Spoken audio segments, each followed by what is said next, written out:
Do you still think you deserve a pay raise, you little trash can? Do you have any damn shame? Thank you, Sid. Honestly, I had to go out there in the fourth to stat pad so I could keep my double-double streak alive.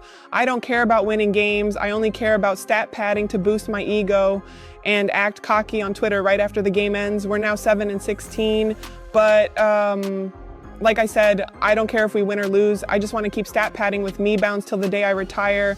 I just keep taking these fat L's, but as long as I get my double-double, I'm good. I can talk my trash on Twitter now. And yes, I do think I deserve a pay raise after that performance. I mean, tell me a forward who almost had a triple-double with turnovers. Nobody doing it like me out here right now. I have the most turnovers in the league as a forward. I'm one of the rare forwards in the modern age. I love turning that ball over with my stupid passes. Angel Reese tried to hijack Caitlin Clark's spotlight with a flashy shoe stunt at WNBA All-Star Weekend, but it blew up in her face. Well, it looked like Angel Reese has just found herself in the middle of some serious drama yet again. Guys, well, we know Angel Reese has definitely been in the headlines, man, after erupting in a press conference, pretty much swearing at reporters. And I'm here to tell you today is another day of the Angel Reese drama. This happened on national television. Now, guys, I'm not one to blow up negativity, but Angel Reese is supposed to be leading young women and being a great example to girls and kids all over the world. What was meant to be a career-defining moment turned into a public unraveling.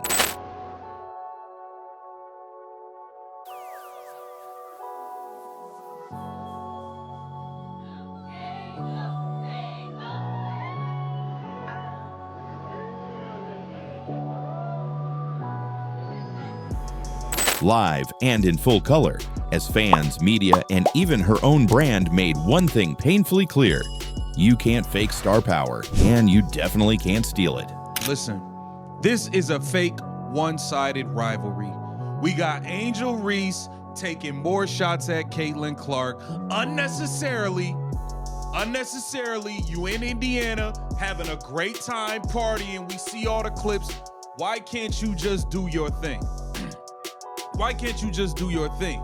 Now, if Caitlin Clark and her fans was coming out here going crazy on Angel Reese, everybody's gonna scream race.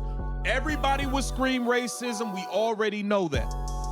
Reebok, Angel Reese are taking shots at Caitlin Clark, using her as promo. All-Star Weekend in Indianapolis was supposed to be Angel Reese's big moment. She had it all lined up: her Reebok signature shoe launch, 2 flashy colorways named Diamond Dust and My Bound. So Angel Reese shoes are here. They are here, and I like them. I like them. You can't say that these don't look like something they would have released in the 2000s. I grew up in the 2000s, so I am very much a nostalgia merchant for the 2000s. But I do have to say that it is a cool shoe. But the marketing campaign, I have to say, I'll say it's smart. A bold "I'm in your city" campaign blasted across billboards, and a media rollout that screamed, "This is my time." But right before I was about to go to Gamebridge for the WNBA All-Star game itself, I happened to see some social media reaction. And I don't like to always react to social media reaction, but I think this is going to cause a bit of a stir. And it was a new Angel Reese ad. And Angel Reese, from a marketing standpoint, I mean, basically chef's kiss, right? The strategy? Take over Clark's city while Clark was distracted. But here's the twist. Caitlin Clark wasn't just distracted, she was injured. And just like that, the whole plan fell apart. Late Tuesday night, we saw Caitlin Clark hold her groin. We saw Caitlin Clark dig her head in the stanchion. We saw Stephanie White after the game say Caitlin felt something. Yesterday, after the New York Liberty, she revealed that imaging showed maybe we should sit her down. Caitlin Clark, unfortunately, is going to miss WNBA All-Star Game and the three-point contest because of the groin injury. Clark's groin injury kept her out of the game, leaving the WNBA All-Star stage without its biggest star. And the absence of Caitlin Clark didn't just take the shine off the weekend, it collapsed it entirely. Ticket prices dropped by almost 50%. Ratings nosedived by 36%. The 2025 WNBA All-Star Game drew only 2.19 million viewers. Caitlin Clark gets hurt, and guess what? Your demand vanishes because people ain't going to pay up to see these athletes that are ungrateful that their sport's growing. People aren't paying up for that. And we are here, right here. The tickets for this game, for this All-Star game, they've dropped by 50%. The ticket prices. The demand fell off a cliff. And it's not just the on-court product that suffers without number 22, Caitlin Clark. The entire weekend's economic opportunities have felt the fallout. This was conveyed with a July 18th post from NBA Central that wrote, quote, "The get-in price for the WNBA All-Star Game in Indianapolis has dropped 48%. Down from $3.44 million the year before when Clark was on the floor. And keep in mind, this was in her own backyard. Without Clark, the hype died. And Reese? She was left holding a campaign that no longer had context. Let's be clear here. Let's just be all the way clear here. Angel Reese is a solid basketball player. Angel Reese 100% has benefited from attaching herself to Caitlin Clark at every single turn. Her podcast, the first 3 episodes, all the clips promoting was bringing up Caitlin Clark. It was bringing up Caitlin Clark and all of the promo. People wanted to know what she was going to say. She used Caitlin Clark as promo. Now with Reebok, she's using. This is nonstop. She has attached herself to Caitlin Clark at every single turn, and she has benefited.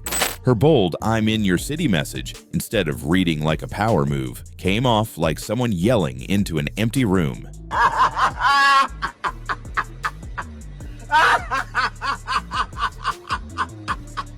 She wasn't taking over anything. There was no crown to steal. The queen wasn't even in the building. But it gets worse. The entire Reebok campaign, from timing to rollout, was clearly built around Clark's presence. It was this ad that Angel put out, and I don't know if this is part of a larger campaign where it's going to be similar themes in similar places, but because of where the WNBA All-Star Game is, and because of who plays on the Indiana Fever in the home city of the WNBA All-Star Game, it's going to raise some eyebrows, let's say. One analyst even said the brand waited for a matchup between Reese and Clark to drop the shoe, first aiming for Chicago, then settling on All-Star Weekend. Why? Because they knew they needed Clark's orbit to generate attention. And without her, the shoe launch fell flat. There were more cameras than fans. Social media mocked the effort. One tweet read, "She can't even sell her shoe without piggybacking off Caitlin Clark." Another joked, $1,000 resale for a shoe nobody asked for? But there is the part of me that's like, is this really necessary? And shouldn't Angel Reese be able to market herself at this point without invoking or even, insinuating some sort of attachment to Caitlin Clark? Because if I'm being honest about it, people say that moment was huge. It will live forever. That moment will live forever. But Caitlin Clark was on this trajectory already. And if anyone has benefited more from the attachment, at least from an attention standpoint, it's been Angel Reese. Now, she's turned it into a brilliant thing, like I just mentioned before. Even Reebok's own strategy betrayed the truth. In Netflix's Power Moves docuseries, Shaquille O'Neal, the face of Reebok, admitted that Reese needed to be head-to-toe Reebok only when playing Caitlin Clark. Translation, her brand value skyrockets only when Clark is in the frame. That's not a rivalry, that's dependence. The comparison to Clark couldn't be more brutal. Caitlin Clark's Nike Kobe 5 Protro sold out in under 60 seconds, with resale prices flying past $600. Not because of hype, because of loyalty. Because she's built years of credibility, performance, humility, and connection. All right, so here we go with the news, man. Front Office Sports ended up dropping this article right here, stating Caitlin Clark's signature shoe could be a $150 million business. Sneaker expert, right? So let's continue down. The Fever Stars own player edition of the Nike Kobe 5 release in Fever colors sold out within minutes. That's crazy work. When Nike handed her a $28 million contract, it wasn't just a bet, it was a guarantee. Experts now project Clark's 2026 signature shoe will generate between $100 to $150 million in revenue. And what's Reese's legacy right now? A shoe launch that nobody noticed, a marketing campaign that fans laughed at, and a reputation that, for better or worse, is now seen as trying too hard to ride someone else's wave. The campaign screamed dominance, but the crowd didn't buy it. And instead of stepping into her own lane, Reese kept doubling down, tagging Clark without tagging her. From slogans like, "Walk in your trap, take over your trap," to billboards in Clark's home market, to Instagram reels dripping with artificial swagger, it all felt more like a parody than a breakthrough. Even her final post after the weekend came off as defensive. She thanked the players, in all caps, for making the weekend fun, a not-so-subtle jab at the fans who simply didn't show up.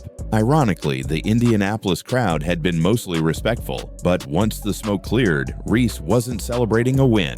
She was spinning a loss. The truth is, the 2025 WNBA All-Star Weekend will be remembered for one thing, and it won't be Reese's shoes.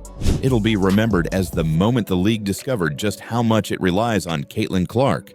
Reese had a golden opportunity, and she blew it. Because no matter how slick the marketing is, no matter how loud the slogans are, and no matter how many billboards you pay for, you can't force people to care. So what exactly went wrong? Simple. Angel Reese thought she could manufacture a moment by mimicking someone else's blueprint. She assumed attention was transferable, that if Clark got hype for selling shoes, she could do the same by being nearby, that if Clark could own a city with charisma, she could conquer it with volume. But fans aren't dumb. They don't follow flash, they follow heart. Caitlin Clark didn't become a star because of branding. She became a brand because of her star power. The loyalty she commands was built on real emotion, real performance, and real authenticity, not photo ops or forced narratives. Angel Reese didn't just fail to take over All-Star Weekend, she exposed a hard truth. You can't shortcut greatness. And when you try, well, this is what it looks like. If you're still watching, drop CC 100% in the comments and let the world know who really runs the W. I am all for people asking for raises. So let me start with that. I don't have a problem with the WNBA players asking for a raise. The WNBA is on a hot streak. I don't care about the previous 24, 25 years. As an investment, it's starting to pay off. And so this week they wore t-shirts saying, making a statement, you better pay us. But instead of just leaving it at that, Kelsey Plum for LA had to take a dig at Caitlin Clark. Colin Cowherd just obliterated Kelsey Plum on national television, and it wasn't even close. Colin Cowherd, I wonder if there was more solidarity behind Caitlin Clark, if there was more a unified front backing Caitlin Clark instead of blocking Caitlin Clark, I assume the owners would respect that. I assume the owners wouldn't be looking at the players like and just laughing when they get in the negotiation room. While Caitlin Clark is rewriting the rules of women's basketball and saving the WNBA's future, Plum took a cheap shot at the one person responsible for the league's massive growth. I just think it just wasn't a smart thing for Kelsey Plum to have said. I fully believe she's just joking. I don't think there's any malice in this. Not only do I not think, I'm almost certain there's no malice in this. I think it's just a really bad joke. Well, not even a really bad joke, a joke that comes off the wrong way. But Cowherd wasn't having it, and what he said about jealousy, privilege, and the golden goose will leave you stunned. So let's break it all down. It started with a protest. WNBA players wore t-shirts demanding better pay and fair treatment. A fair cause, no doubt. But during this moment of unity, Kelsey Plum decided to go one step further. She singled out Clark's absence from the meeting, saying, quote, "0 members of Team Clark were present." Well, it was a very powerful moment. We didn't, at least as players, we didn't know that was going to happen. So I think it was kind of like a genuine surprise. But the t-shirt, just united front, was determined this morning that we had a meeting for. And, not to tattletale, but 0 members of Team Clark were very present for that. Oh boy. Colin Cowherd immediately jumped on the mic. His response, "Why are you taking shots at the Golden Goose?" That's the exact phrase he used, Golden Goose. But why do you take a shot at the Golden Goose, Caitlin Clark? You guys were flying before she arrived on one of those airlines that made you pay for a cup of water. One of those airlines that is the planes are the color of a highlighter. Now you're flying private. Keep your issues to yourself. All right? You went from a Motel 6 in a sketchy part of town to a Four Seasons in the shopping district. Stop talking. Because like it or not, Caitlin Clark is the one putting money in everyone's pockets. And according to Cowherd, Plum and others are showing a complete lack of gratitude. Cowherd's analogy was brutal. He said WNBA players used to stay in Motel 6. Now they're living it up at the Four Seasons, and it's all thanks to one player. Let's not forget, just a couple of seasons ago, these athletes were flying budget airlines that made them pay for water. Now, they're on private jets. All right. What does that mean? Caitlin Clark has created the league. Caitlin can argue for more money, but you can't. Y'all been in the league all this time, and the revenue generation has come because Caitlin Clark primarily.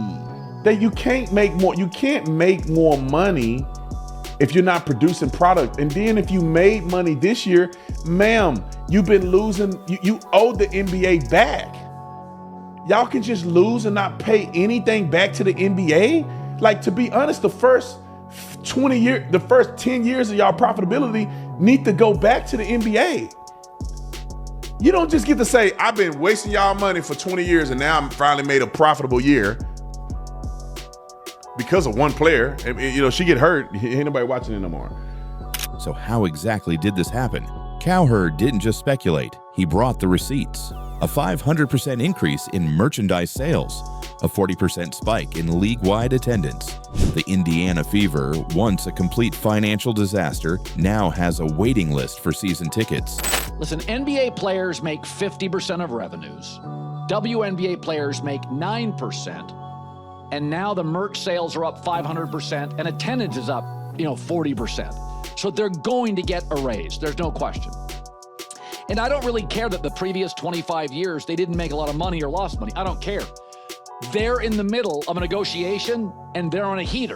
And yet, Caitlin Clark finished 9th in player all-star voting. 9th.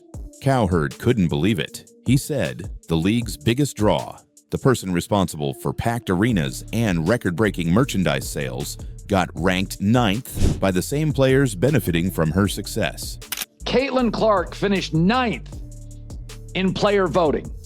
In fact, she finished behind one of her own teammates in player voting for the All-Star game. The pettiness has no bounds.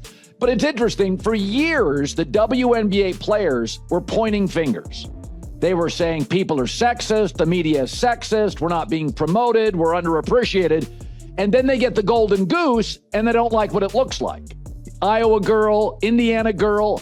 Well, who knows, and I've said this for years, when the wave hits, ride it. You don't know what it looks like. Don't fight it. So, there's obviously a racial component here. The WNBA players, they just don't like what the wave looks like. They wanted to fly private. They wanted to be more popular. They wanted a better deal in the CBA, which they'll get. They wanted sold-out arenas. They got it. And he's right. That kind of ranking isn't about stats. It's about politics. It's about resentment. Cowherd called it out for what it is, petty jealousy. He compared Caitlin Clark's situation to other generational stars. When LeBron James entered the NBA, veterans didn't love the spotlight he got, but they respected his impact. When Tiger Woods took over golf, he changed everything, and the tour adjusted. And this is what Tiger Woods did to the PGA Tour. Yes, Tiger made the most money, but he raised the purses in all tournaments and made a lot of people rich. That was the key. So this all-star rating is proving, despite losing 1 million viewers from last year, is that she has risen the entire league. This league is now a topic on all sports shows on all sports networks. But in the WNBA, some players are still clinging to the past. Cowherd put it bluntly, you didn't like flying budget, she got you private. You're in luxury now. Stop complaining. One of those airlines that is the planes are the color of a highlighter. Now you're flying private. Okay, if you're in a band and you're staying at the Motel 6 and you add a band member and now you're at the Ritz-Carlton, keep your issues to yourself. All right? You went from a Motel 6 in a sketchy part of town to a Four Seasons in the shopping district. Stop talking. And then he dropped the hammer, the Michael Jordan comparison. Just like MJ, Caitlin Clark is being physically targeted on the court. Just like MJ, she's dominating anyway. Remember the infamous Jordan rules used by the Detroit Pistons? The whole strategy was to beat him down, literally. Mac, the WNBA has arrived. Caitlin Clark's gotten really good really fast. It's like the end of year 1 for Michael Jordan or year 3 for Michael Jordan. She's gotten really good really fast. And you got to put a body on her or you got to double team her or she's going to embarrass you. She's shooting 33-footers. And what happened last night's a byproduct of that. This is what happened to MJ. She's number 1 and 2 in every offensive stat. She's hitting more threes this season than Steph Curry did in his first MVP season, and her game embarrasses you. Well now, Clark is going through the same thing. She's being fouled hard, she's getting shoved, hit, and targeted in every game. And like MJ, she's fighting through it and coming back stronger. Cowherd even pointed out that the Indiana Fever saw this coming. That's why they traded for Sophie Cunningham, one of the toughest players in the league. And by the way, this league, they knew what they were getting into, right? Like, and I'll get to this in a second, but they brought Sophie Cunningham over in a trade for a reason. She's the youngest black belt in the state of Missouri's history, 6 years old. They brought her over to protect Caitlin Clark because they saw this puppy coming. The league doesn't quite know what to do, but the Fever did. And so, again, you got to put a body on her. You got to get physical. If you go look at the history of basketball, high school, college, WNBA, NBA, if there's an offensive player and they're humiliating you, Steph, Shaq, MJ, Caitlin, what do? You can't trap her. She'll dribble through it. You got to put a body on her. She's their version of Charles Oakley, the enforcer brought in to protect Jordan. The Fever knew they had a star and took steps to protect her. But the biggest takeaway from Cowherd's rant wasn't about fouls or stats. It was about vision. He said, "This is the worst Caitlin Clark will ever be." Think about that. She's already rewriting record books. She's already drawing millions of viewers. And she's just getting started. The story was, even without Caitlin Clark, it was the second highest rated WNBA All-Star game ever, and that is a huge point of distinction. Two things are clear. If Caitlin Clark plays in the All-Star game, it will set records.